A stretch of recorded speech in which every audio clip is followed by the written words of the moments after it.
Ini adalah aplikasi koperasi simpan pinjam yang berbasis web atau bisa online. Jadi keunggulannya adalah kita bisa mengakses aplikasi ini saat komputer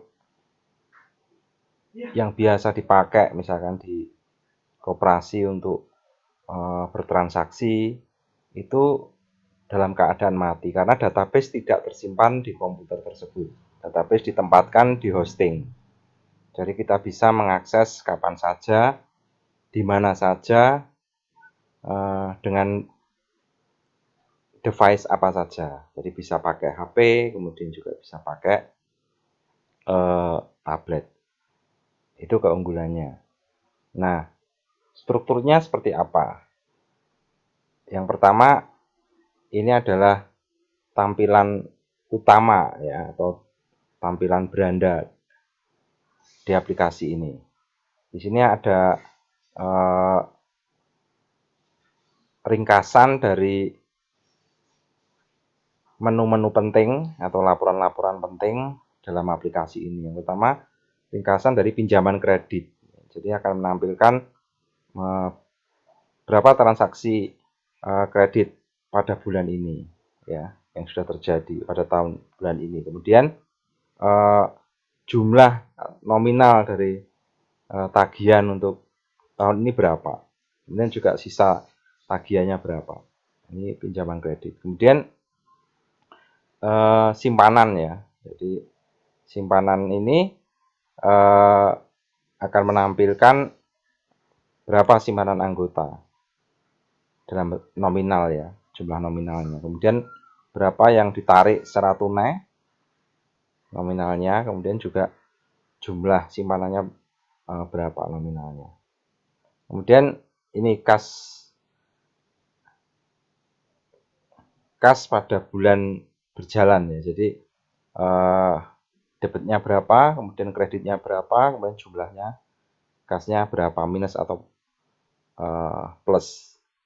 Terus kemudian data anggota. Data anggota ini akan menampilkan anggota yang aktif berapa, kemudian anggota yang tidak aktif berapa, kemudian jumlah anggotanya berapa. Kemudian ini data peminjam.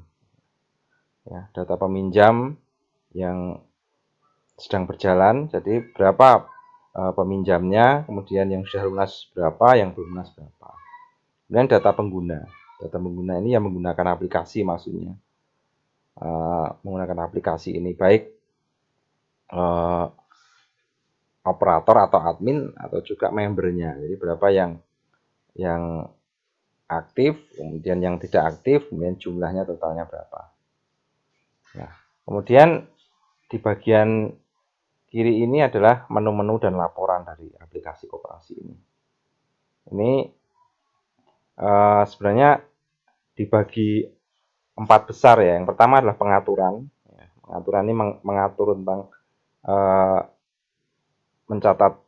mencatat identitasnya koperasi. Jadi nama, alamat, telepon begitu ya. Kemudian suku bunga dan juga pengaturan SHU dan sebagainya itu di sini. Nah, kemudian yang kedua adalah inputan. Inputan ini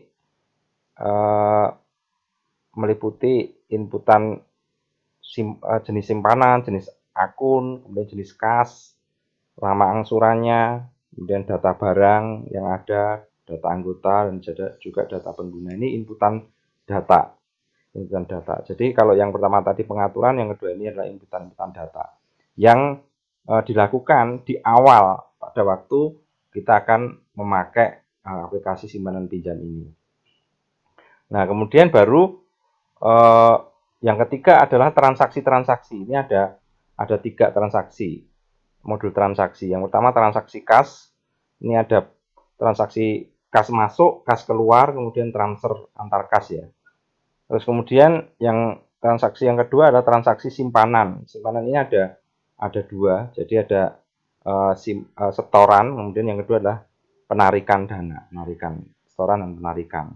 Kemudian transaksi yang ketiga adalah transaksi pinjaman. Transaksi pinjaman ini ada pengajuan pinjaman, kemudian pinjaman yang sudah terrealisasi, kemudian pembayaran angsuran, kemudian pinjaman-pinjaman yang sudah lunas. Ini transaksi-transaksi. Kemudian semua yang sudah ditransaksikan ini akan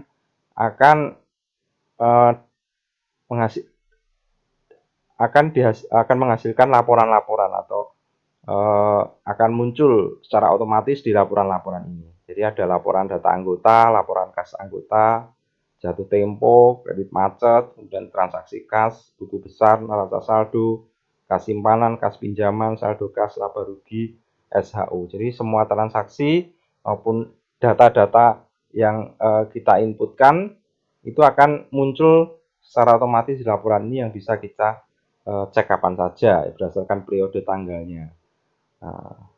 Nah, ini kira-kira ringkasan secara umum aplikasi koperasi simpan pinjam ini.